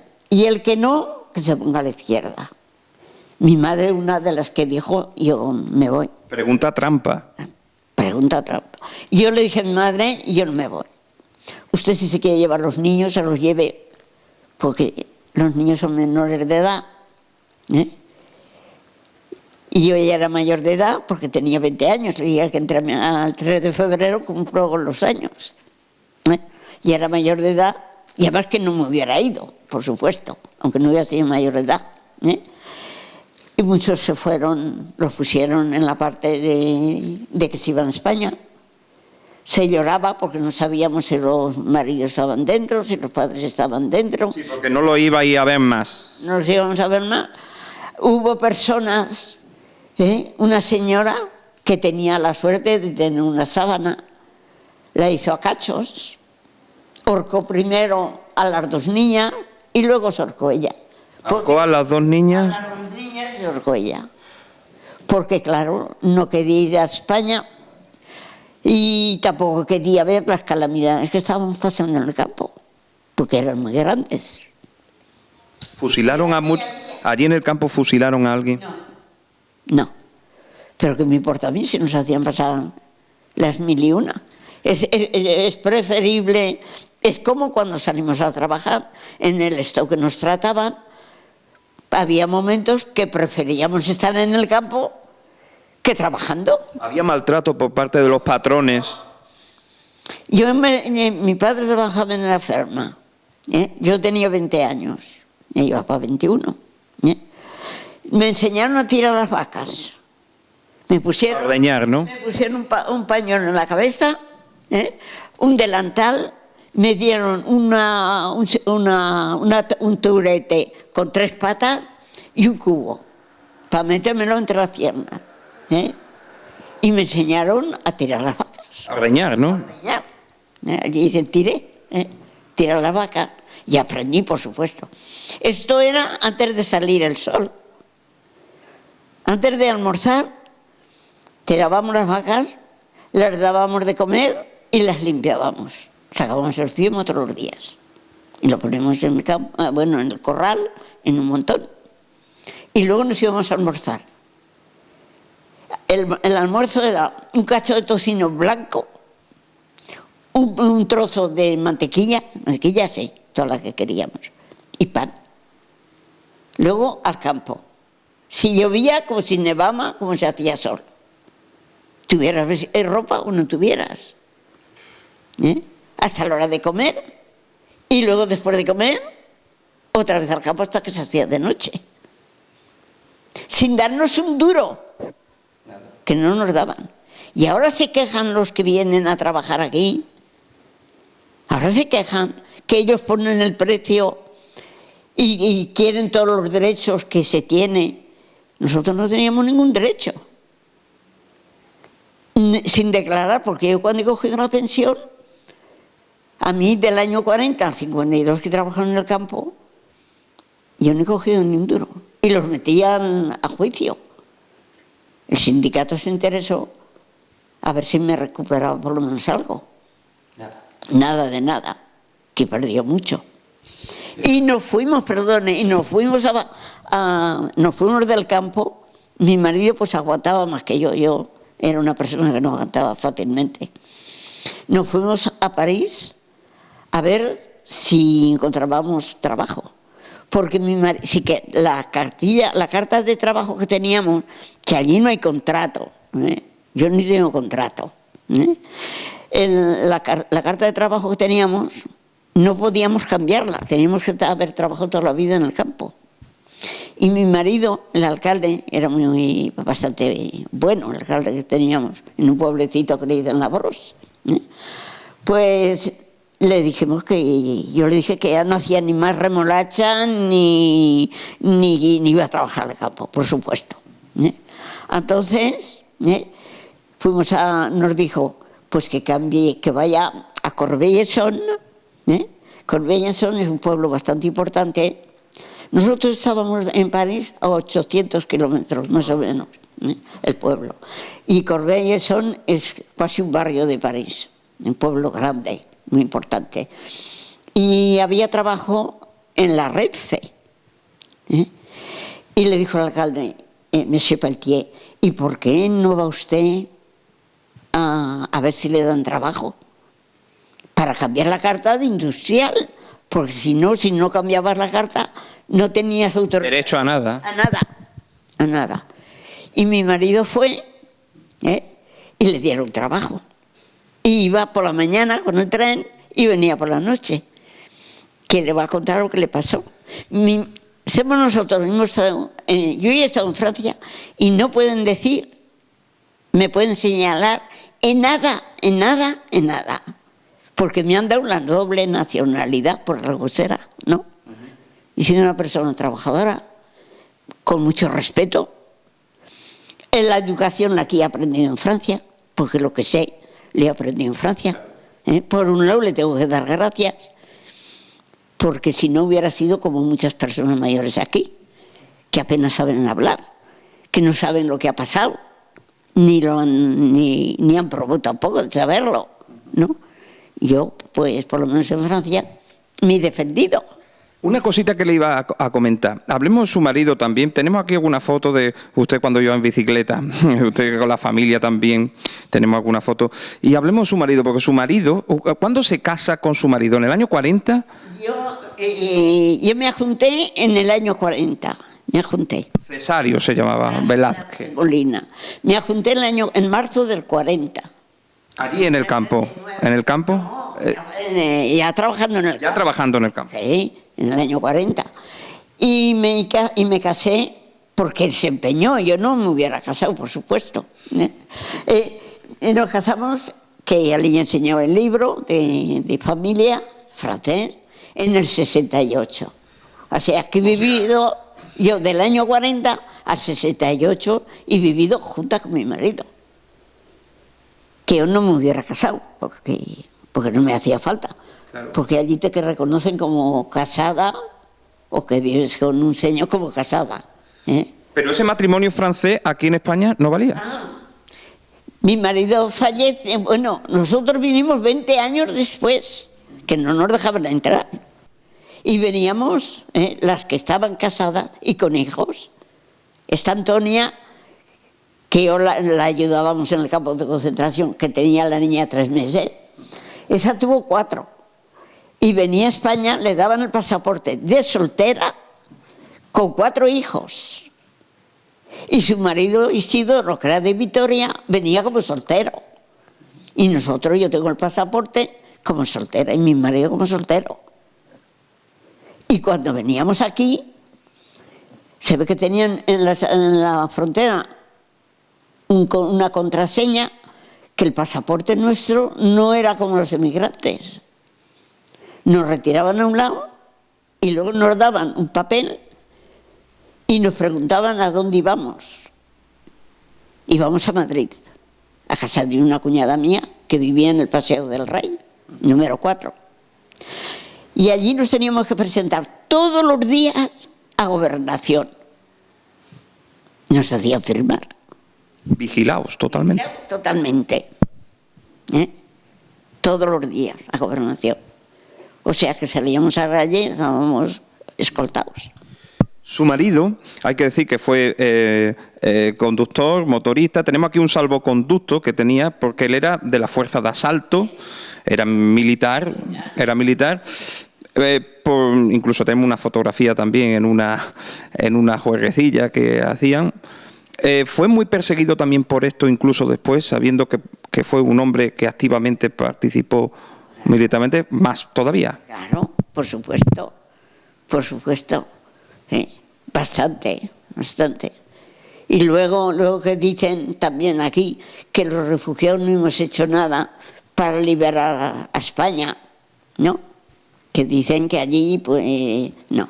Nosotros hemos hecho mucho para que hubiera... Nosotros no pedíamos una democracia, nosotros pedíamos la república.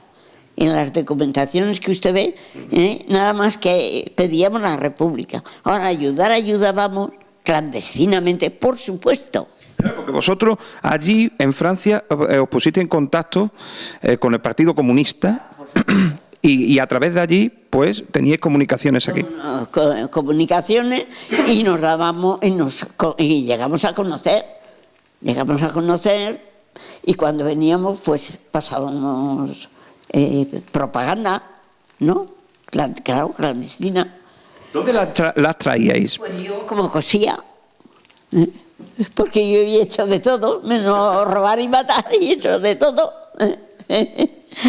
En la calle tampoco he estado. Y en las sombreras, como hacíamos antiguamente, las hacíamos, no las vendían, las hacíamos. Y ahí metíamos propaganda, mucha propaganda. ¿Metíais la propaganda en la... Sí. Íbamos a Madrid, a Carabanchel. ¿Nunca os cogieron? No. Siempre teníais un contacto en España. A través del perrito me contaba la historia de Rafael. Que conocimos a Rafael, era de Madrid. El activista. Sí, estaba al día totalmente. Que él había estado, la habían torturado y estaba hecho una penita. Que no podía crecer ni nada, le hicieron, parecía un pajarito. Y esa persona en París nos dijeron, ¿lo veis a Cullera? Venís a un señor muy bajito, que anda muy despacito, y lleva un perrito blanco y negro, que le llaman Luca, va siempre, y dice, cuando paséis vosotros, pues llaméis al perro. Para no levantar sospechas. Para no levantar sospecha. Y le llamamos Lucas, y claro, él se volvió enseguida, y empezamos a hablar. Y luego había también una farmacia en Cullera, que había un chico, Pepe, joven, que era del Partido Comunista, pero es un pueblecito a lo de Cullera que le dicen Fávara, Favareta, pero le dicen Favara. Y de allí nos íbamos, de Cullera nos venían a buscar en carro, y una mula, llovía, no llovía, íbamos a hacer las reuniones en Favara, en un local que llovía más dentro que fuera, con un frío que pagué, y luego ayudábamos con el proceso de Burgos, ayudábamos, pagábamos abogados para que estuvieran en el proceso, por lo menos que se enteraran si los iban a matar o no. Y Grimao, también hacíamos movimientos de manifestaciones para ir a la embajada a París, pero los guardias no nos dejaban de ir a la embajada. Y hemos ayudado mucho. ¿Y se ha reconocido a todos los exiliados? Porque incluso también hubo un momento que pedisteis hasta exilio en México, como mucha gente, en México. Nos reclamaron México, Chile y Argentina. Se fueron muchos españoles. Sí. ¿No han agradecido nada que la lucha por la democracia, que evidentemente se llegara a una democracia, aunque no a una república, pero sí a una democracia, que lo habéis evidentemente luchado desde Francia, no se ha reconocido y no se conoce? No. El día que nosotros vengamos a desaparecer, que vamos quedando muy pocos, olvidó totalmente. Y lo que ha pasado, lo hemos pasado nosotros. Las calamidades, la vida mala que hemos llevado. Y aún algunos nos dicen los rojos. Mire, la palabra que yo no puedo soportarla, que me digan rojo, que me digan comunista, que me digan socialista, que me digan de la CNT. ¿Usted sabe lo que es la CNT y la FAI? Nacional de Trabajadores. Eso, lo que han hecho en la guerra es gordo, ¿eh? ¿La CNT? Me gustaría hablar con una de la CNT. Me gustaría. Tampoco se sabe nada. No se sabe, pero hicieron ellos mucho daño en España. ¿Alguna vez le han traicionado? Desde que estaba en el exilio, en los campos de concentración, en el trabajo, en ese éxodo, e incluso después como activista de izquierda. Sí, porque el francés nunca nos ha tenido, aunque muchos, yo tengo mi hermano que se hizo francés, hay muchos que se han hecho franceses, pues mi nacionalidad no se vende por nada en el mundo. Eso es lo más bajo que para mí que puede hacer una persona, lo más bajo. Ibas a cualquier sitio que fueras, te decía una española como un desprecio, como si fueras una cualquiera. Los franceses no nos quieren, en la realidad no nos quieren.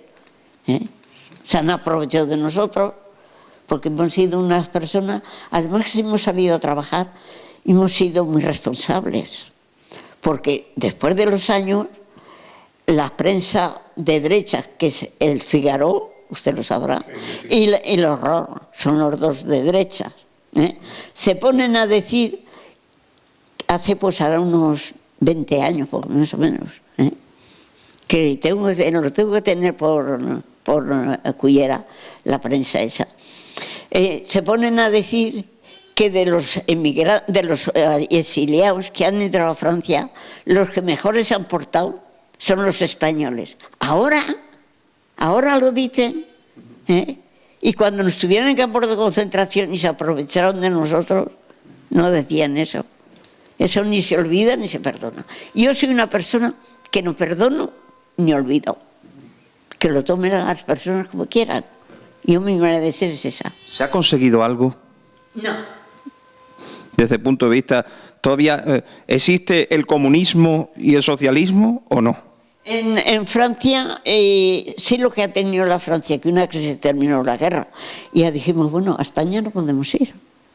Eso ya se nos quitó de la cabeza. Pensábamos, pero estábamos la prueba tiene que la mayoría hemos vuelto, ¿eh?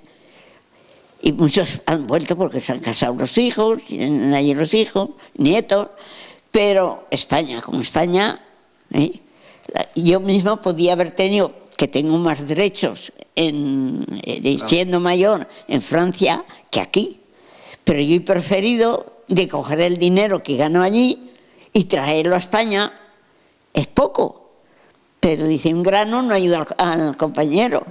Hace granero, pero ayuda al compañero. Pero ayuda al compañero. Le he traído aquí. ¿Y para qué? ¿Qué tengo de aquí? ¿Para morirme de pena? No, porque no tengo yo ninguna ayuda, no tengo nada aquí. O sea, ¿y políticamente se ha conseguido algo? No. ¿No existen ya socialistas ni comunistas? Aquí en España, poco nada. ¿Qué es el Partido Socialista? Si vinieran las personas mayores, dirían, qué pena, los sacrificios, la sangre que ha habido, que se ha derramado. ¿Para qué? Porque dice que Franco era listo. Para mí no. Nosotros pensamos en el exilio, que una vez que se termina la guerra, de una parte y de otra se habían hecho cosas feas, digamos, ¿no? Yo lo reconozco. Pero él no fue listo, porque debía de haber dicho, porque decían, el que no lleva manchado las manos de sangre, eso lo hemos oído muchas veces, que lo decían los españoles, que pueden volver. Entonces debía de haber dicho él, todos los españoles que han salido, que entren. Yo no digo que los que habían hecho daño, que los hubieran juzgado, pero no matarlos, ni torturarlos, no. Hacerles trabajar, levantar a España, y respetar las ideas. Pero por uno que no pensaba igual que el otro, que cogieran y lo mataran en una cuneta y lo dejaran allí muerto, o en las fosas comunes, que no había cuando veníamos nosotros de vacaciones, porque la verdad veníamos contentos, trabajábamos y veíamos la familia y estábamos luego contentos de marcharnos a un país que por lo menos podíamos decir no a lo que queríamos, no lo permitían, y aquí no lo permitían, porque yo me acuerdo que ya vine 3 o 4 veces y mi marido en Madrid, salíamos con la familia de mi marido, que tenía las hermanas en Madrid, me va a dar un beso y me echan de multa 2 pesetas. Y las tuve que pagar. ¿Y no la pagara? Y 3 personas juntas no podías hablar. Y nosotros en Francia estábamos acostumbrados a otra cosa. Nos dieron libertad, sin pasarnos tampoco, pero teníamos libertad. Libertad de hacer reuniones, libertad con los franceses, que el Partido Comunista Francés nos ayudó muchísimo a hacer las manifestaciones. Cuando aquí había, ya le digo, el proceso de Burgos, el Grimao y los abogados en Atocha. La matanza de Atocha. Y muchos, paso de largo. Nos manifestamos allí, los franceses delante, claro, y nosotros detrás. En fin, muchísimas cosas. Podíamos contar, pero yo para terminar quiero solamente contar un episodio, porque sería fantástico y a lo mejor en otra ocasión si podemos hablar, pues sería fantástico porque es una mujer que se aprende muchísimo de una mentira histórica. El 6 de junio de 1944, pues fue el desembarco en Normandía. Hitler, en principio, Rommel tenía la indicación, el mariscal Rommel, de atacar Calais, porque había un espía español llamado Juan Pujol, que era un agente doble, que le dijo que fueran a Calais y dejaron Normandía, evidentemente, vacía, porque ahí donde iban a desembarcar los aliados, que era Montgomery, Eisenhower y Patton. Patton. ¿Cómo recuerda aquel día de desembarco? Porque usted estaba en Arromanches, que es donde se puso un puerto, una fortaleza nazi, y luego un puerto portátil, vamos a decir, que hicieron los aliados, ingleses y americanos. ¿Cómo se despertó aquel día? Pues aquel día no se veía cielo. nada más que aviones. Aviación, un ruido impresionante. Todo aviones, aviones, aviones, aviones. Y empezaron a llegar barcos y barcos. Pero que los americanos cedían los mandos. Pero de americanos no desembarcaba ninguno. Eran negros y mexicanos. Porque los americanos no hablan el español. Como lo hablaban con un acento los mexicanos, y además que decían que eran mexicanos. Su hermana me parece que me dijo que hay alguien hablando español aquí en el desembarco. Berta, pues tendría entonces unos, ¿qué voy a decir? Unos 8 años, o no, tendría unos 7 años, la que está ahí, la pequeña.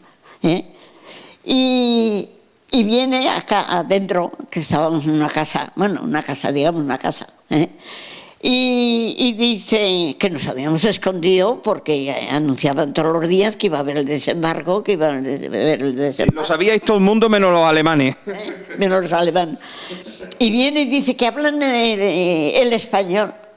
Que hablan en español. Anda, que hablas en español. Que hablas en español. Que hablan en español.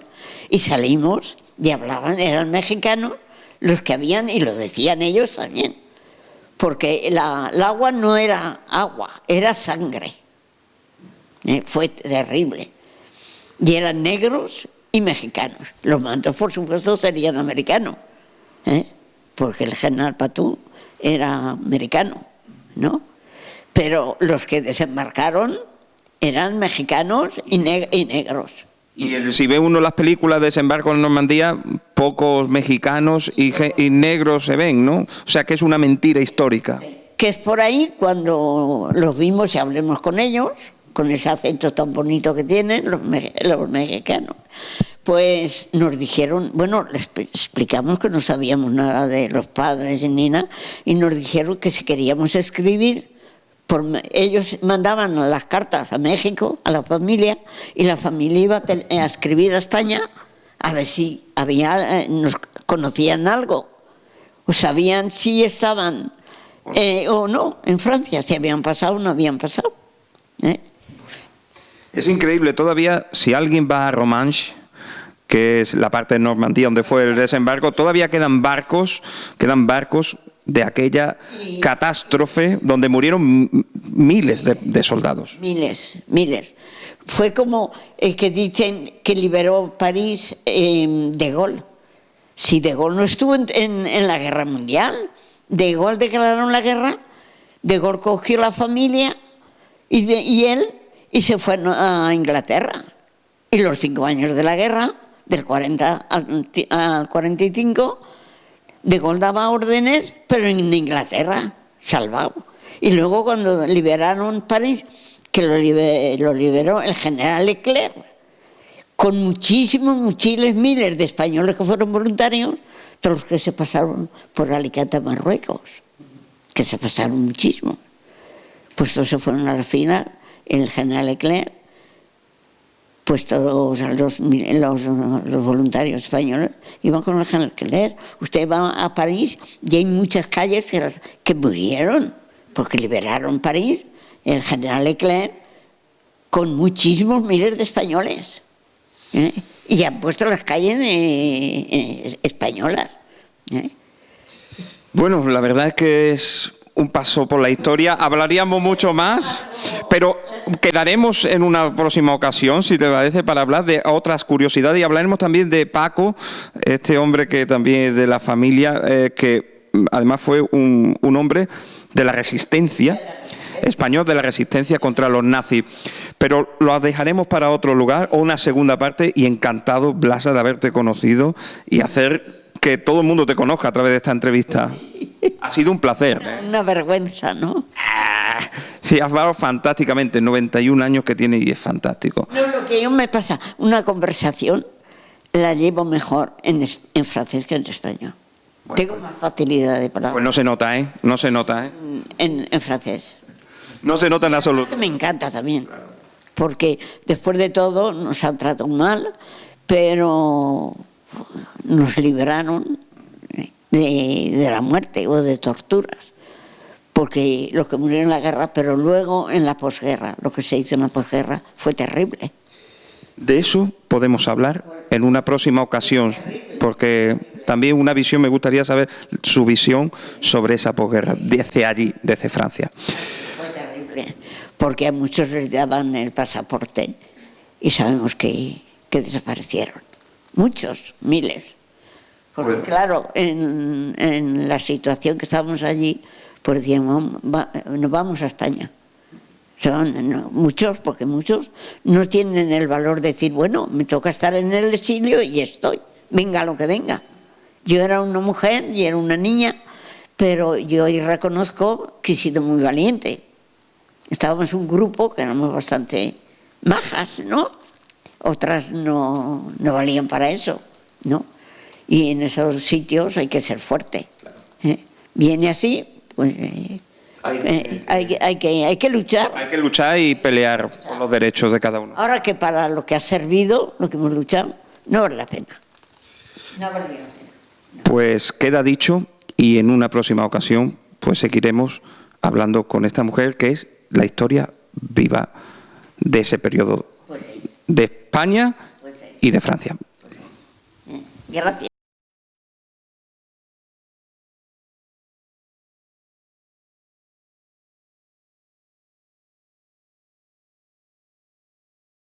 Drop it.